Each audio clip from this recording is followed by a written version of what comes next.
मृत्यु का सदा स्मरण रखें। मृत्यु की चिंता न करने वालों में वे ही बोधवान सत्पुरुष होते हैं जो उसके सम्मुख उपस्थित होने की तैयारी करते रहते हैं। इस अनायास आने वाली घटना का स्मरण रखने वाले व्यक्ति अपने जीवन का एक क्षण भी बर्बाद नहीं करते। वे अपने जीवन के प्रत्येक कर्तव्य को तत्परता से पूरा करने में लगे हुए इस बात का प्रयत्न किया करते हैं कि वे मृत्यु आने से पूर्व ही अपने सारे कर्तव्यों को पूरा कर डालें, जिससे कि उस समय किसी कर्तव्य का उत्तरदायित्व आपूर्ति की दशा में दबाव ना डाल सके। जिस प्रकार कर्तव्य परायण व्यक्ति जीवन में असत कर्मों से बचा रहता है, उसी प्रकार कर्तव्य विहीन व्यक्ति अकर्मों में ही लगा रहता है। असत कर्मों द्वारा पाप का संचय करते रहने वाले व्यक्ति का मृत्यु से भयभीत होना स्वाभाविक ही है। वह जानता है कि जिस समय मृत्यु आकर उपस्थित होगी, उस समय जीवन भर किए गए पापों के चित्र सामने आ जाएंगे, जिससे पश्चाताप की भयानक अग्नि में जलना होगा। एक असहनीय यंत्रणा के बीच शरीर का अंत होगा। तब ऐसा कोई अवकाश शेष ना रह जाएगा जिससे उन असत कर्मों का ताप सत्कर्मों से कम किया जा सके। यंत्रणा के बीच गर्हित अंत होने से शरीरोपरांत प्राप्त होने वाली गति भी गर्हित होगी, जिसे पता नहीं कितने युगों तक भोगना पड़े। इस भयानक संभावना से अकर्तव्यान का भयभीत होना स्वाभाविक ही है। मनुष्य जीवन का एक एक क्षण अमूल्य है। यह धर्म, अर्थ, काम, मोक्ष आदि पुरुषार्थों को प्राप्त कर लेने का सुअवसर है। केवल मनुष्य शरीर ही ऐसा साधन है जिससे भगवत प्राप्ति का उपाय किया जा सकता है। अन्य सारी योनियां भोग योनियां हैं, उनमें भगवत प्राप्ति का उपाय नहीं किया जा सकता। इसको प्रमादवश नाना प्रकार के नरकदायक भोगों में नष्ट कर देना बहुत बड़ी हानि है। जीवन काल में जिन कार्यों, संस्कारों तथा वृत्तियों को अभ्यास द्वारा प्रखर बनाया जाता है, वही मृत्यु के समय चलचित्र की तरह मनुष्य के सम्मुख चक्कर लगाया करती है। उस समय मनुष्य स्मरण की भीड़ भाड़ में अपने सत्कर्म को ढूंढने का प्रयत्न किया करता है।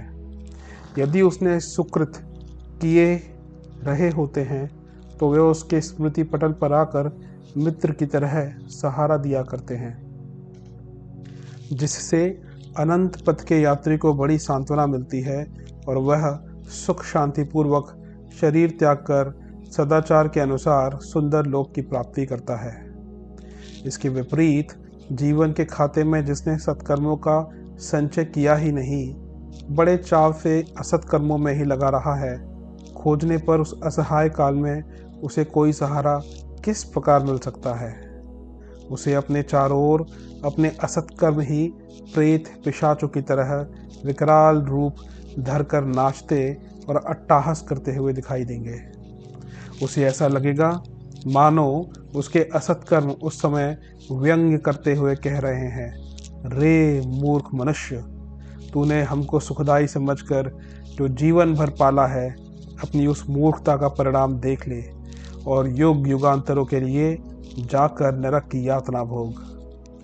निस्संदेह असत कर्मी के लिए वह या काम कितना भयानक होगा। इसीलिए सावधान पुरुष अपने जीवन के खाते में सत्कर्मों का ही संचय करने का प्रयास किया करते हैं, जिससे अंतिम काल में उन्हें भय यातना से मुक्ति सुनिश्चित रहे। मृत्यु के भय से बचने का एक सीधा सरल सा उपाय है सत्कर्मों का संचय करना। शास्त्रोक्त एवं लोकोक्त अपने निर्धारित कर्तव्यों का पालन करना ही सुकृत्य माना गया है। इनका ज्ञान मनुष्य को सहज ही हो जाता है। किसी को दुख ना देकर यथासंभव सुख देना संसार के सभी सत्कर्मों का मूल आधार है।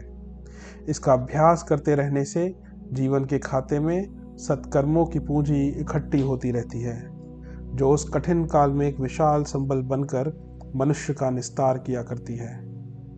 सामान्यतः सुख समझकर जो अबोध व्यक्ति भोग परायण बने रहते हैं, वे बड़ी भूल करते हैं। मनुष्य जीवन की विशेषता है भगवत चिंतन परायण रहना। भोगों के चिंतन अथवा उनको प्राप्त करने के उपायों में लगा हुआ मनुष्य अपनी वृत्तियों को दूषित कर लेता है, संस्कार बिगाड़ लेता है, जिससे उसका चित्त सत्कर्मियों की ओर उन्मुख नहीं होता। जो व्यक्ति भगवत चिंतन अथवा सत्कर्म परायण न रहकर भोगों में ही निरत रहता है, वह शरीर से मनुष्य होते हुए भी गुण कर्म स्वभाव से पशु ही होता है। मनुष्य की भोगपरक पशु प्रवृत्तियां उसके पतन एवं विनाश का कारण बनती हैं। भोग प्रवृत्तियों के पोषण से मनुष्य मृत्यु के उपरांत निकृष्ट योनियों में भ्रमण करता हुआ नारकीय यातनाएं पाया करता है। जिस पुण्य पूंजी से वह मनुष्य शरीर का अधिकारी बना होता है, वह नष्ट हो जाती है। फलतः वह निकृष्ट गतियों में जा गिरता है। मनुष्यतर योनियों के जीव कर्म के अधिकारी नहीं होते। उन्हें हठात उन योगियों का भोग करना पड़ता है। कर्म का अधिकारी ना होने से उसे किसी प्रकार का कर्म दोष लगने का प्रश्न ही नहीं उठता।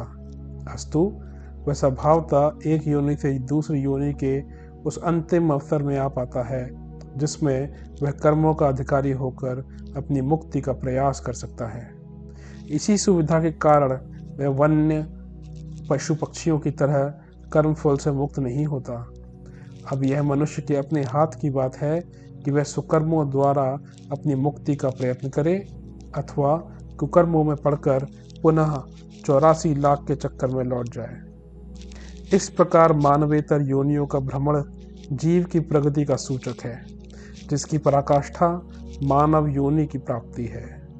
मानव की मृत्यु उसकी मुक्ति अथवा अधम योनियों में पुनर्पतन का हेतु होती है।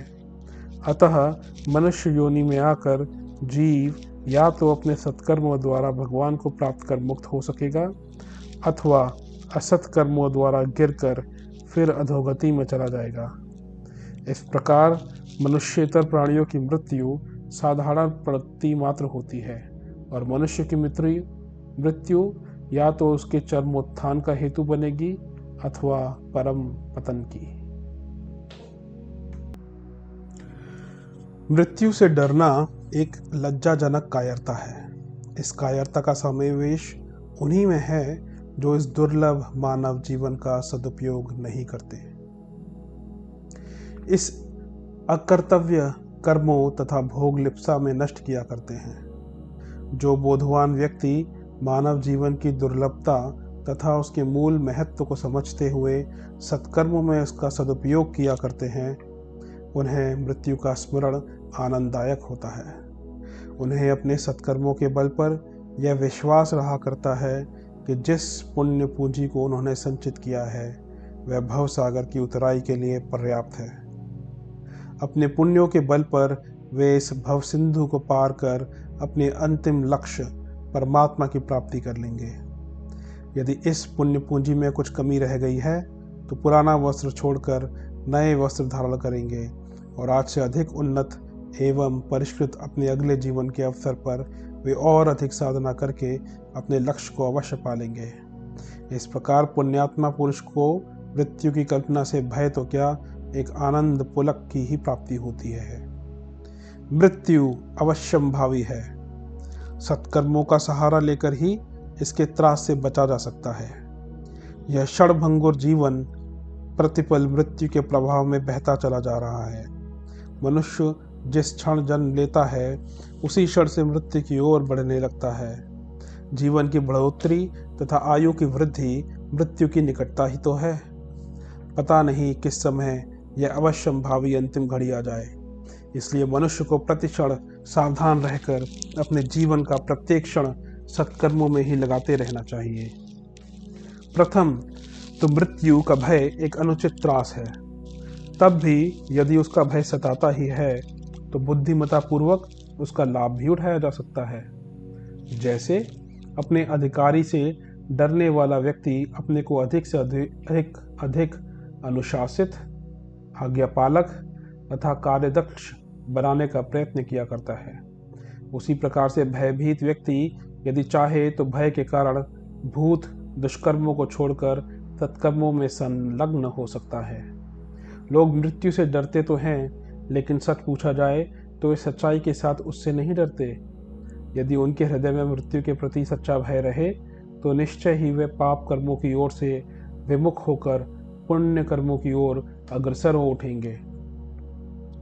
जिसे लोग प्रायः मृत्यु का भय कहते हैं, वह वास्तव में भोगों के छूट जाने की चिंता ही तो होते हैं। दुनिया छूट जाने का मोह ही होता है। लोग वास्तव में यह सोचकर दुखी होते हैं कि जब हम मर जाएंगे तो हमारी यह पत्नी, ये बच्चे और यह धन दौलत सब छूट जाएगी और हम एकाकी न जाने कहाँ कहाँ भटकते रहेंगे। ये सब हमारे प्रियजन तथा धन संपत्ति हमें फिर कहाँ मिलेगी। अच्छा होता मृत्यु ना आती और हम सदा सर्वदा इनके संपर्क का सुख उठा सकते हैं। इस प्रकार की मोह भावना ही बहुधा मृत्यु का भय बनकर सामने आया करती है। ऐसे व्यक्ति कम ही होते हैं जिन्हें मृत्यु का भय अपनी अज्ञात दशा की चिंता के कारण सताता हो। निस्संदेह मृत्यु का मोहजन्य भय बड़ी ही निकृष्ट भावना है। यह अकारण ही आत्मा के बंधन कड़े कर दिया करती है। संसार तो सभी को एक दिन छोड़ना ही पड़ता है। संपत्ति एवं प्रियजन सबके ही छूटते हैं। इस भवितव्यता में किसी प्रकार का व्यवधान नहीं पड़ सकता। इस अवश्यंभाव्य के प्रति निरर्थक मोह करना सबसे बड़ी मूर्खता है। जो व्यक्ति धर्म, अर्थ, काम आदि की प्राप्ति के लिए पुण्य पूर्वक प्रयत्न किया करता है, उसको इनके प्रति निकृष्ट मोह भी नहीं होता है। इन सब की प्राप्ति भोग व सुख के लिए नहीं, केवल मानव कर्तव्य समझकर ही करता है। जिस प्रकार कर्तव्य पूरा हो जाने पर मनुष्य को कार्य के प्रति मोह न रहकर आत्मसंतोष होता है, उसी प्रकार कर्तव्य पूर्वक लौकिक उपलब्धियों को पाकर मनुष्य को केवल कर्तव्य पालन का सुख ही रहता है, उनके प्रति मोह नहीं। जिस प्रकार वह उन्हें पुण्य पुरुषार्थ द्वारा प्राप्त करता है, उसी प्रकार साहसपूर्वक छोड़ भी देता है। यदि हमें रात दिन मृत्यु का स्मरण बना रहे तो संसार में हमसे होने वाले पाप, पाखंड, दुराचार, अनाचार, ईर्ष्या, द्वेष हमेशा के लिए विदा हो जाएं। किंतु ऐसा बहुत कम देखा गया है। इसका कारण यह है कि मनुष्य इस मायावी संसार में बुरी तरह फंसा हुआ है। इसमें से निकलने के लिए उसे ज्ञान रूपी प्रकाश की आवश्यकता है। उपर्युक्त कथन के प्रसंग में संत विनोबा द्वारा कहा हुआ एक उदाहरण देना समाचीन होगा। एक बार संत नामदेव से किसी व्यक्ति ने पूछा, महात्मा जी, आपका जीवन कितना सादा है, आप कितने उच्च विचार रखते हैं, आपका जीवन कितना शांत एवं सुखप्रद है। उक्त वचन नामदेव से बात कर ही रहे थे कि उन्होंने कहा, भाई अन्य बातें छोड़ो, मुझे अभी भी तुम्हारे बारे में एक बात मालूम हुई है। वह यह है कि आज से ठीक 7वें दिन तुम्हारी मृत्यु हो जाएगी। नामदेव की यह बात सुनकर उक्त व्यक्ति घबरा गया। मृत्यु की बात सुन वह भी केवल 184 घंटे। भला नामदेव की वाणी झूठी कैसी हो सकती थी। वह व्यक्ति तुरंत घर गया और अपने घर वालों से नामदेव की उक्त बात कही। सुनकर सभी व्याकुल हुए। उस व्यक्ति ने बिस्तर पकड़ लिया और जैसे जैसे एक दिन बीतता उसे मृत्यु निकट आती हुई दृष्टिगोचर होने लगती। अंत में 7वें दिन नामदेव उस आदमी से मिलने आए। उन्होंने पूछा, कैसी तबीयत है? वह बोला, अब तो कुछ ही घंटों का मेहमान हूँ। नामदेव बोले, इन 7 दिनों में कितना पाप कमाया? वह बोला, पाप करने की कौन कहे, पाप करने के विचार तक मेरे हृदय में नहीं आए। नामदेव शांति से बोले, बस हमारा जीवन भी इसी प्रकार है। उपर्युक्त कथन का तात्पर्य यह है कि यदि हम मरण का सदैव स्मरण रखें तो पाप कर्म की ओर हमारी चित्तवृत्ति नहीं बढ़ेगी। इस प्रकार इस मृत्यु रूपी अंकुश के लगे रहने से हम दिनों दिन अच्छे कार्यों की ओर बढ़ते रहेंगे। यह वह लगाम है जिसकी याद रखने से कुमार्ग पर जाने से रोक लगती है। कई संत एवं भक्तों ने अपनी मृत्यु के अंतिम क्षणों में परमात्मा को स्मरण किया तथा परम पद के अधिकारी हुए हैं, किंतु जीवन में अविरल हरि भजन किए बिना उस अंतिम बेला में ईश्वर को याद कर लेना आसान नहीं है।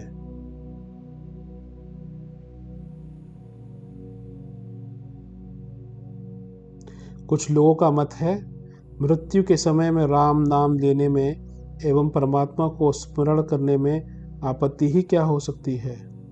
उनका तात्पर्य यह है कि जिस प्रकार नामदेव, रामदेव, शबरी, अजामिल, प्रहलाद आदि भक्तों ने अपनी मृत्यु के समय में भी परमात्मा के स्मरण को अटल बनाए रखा, वैसा हम भी कर सकेंगे, तो उनकी यह भूल महान है।